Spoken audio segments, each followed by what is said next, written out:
వర్షాలు లేక గురువు రావక నీళ్లు తడి కట్టుకొని ఈ అడప కట్టినాక గురు వస్తే గురు కొట్టుకొని నినుము చల్లుకోవాలనే ఆలోచనలో ఉన్నాం రైతులం అంతా.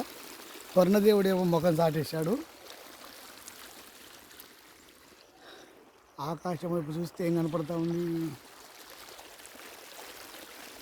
ఇంకా మేఘావృతమై ఉంది కానీ వర్షం పడే అవకాశం కనపడలేదు. రోజు మెరుస్తుంది, ఉరుముతుంది కానీ వర్షం అయితే పడలేదు.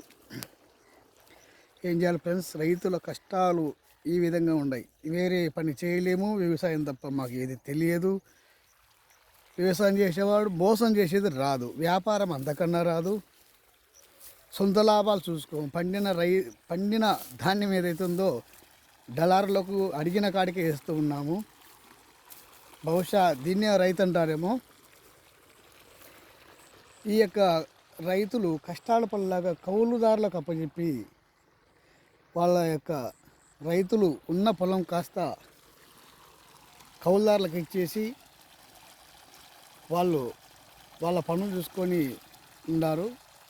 చాలని గుత్తలతో వాళ్ళు కూడా ఇబ్బంది పడుతూ ఉన్నారు. మందు బస్తాలు అయితే కనుక ఒకటి నుంచి ఇప్పుడు 1400 నుంచి 1800 రూపాయలు అవుతాయి అంటున్నారు. దాంట్లో కూడా చిక్కవు అంటున్నారు. మరి రైతులు ఎందుకు వ్యవసాయం చేయాలి? ఏం చేస్తుంది ప్రభుత్వం? జై కిసాన్, జై అన్నదాత.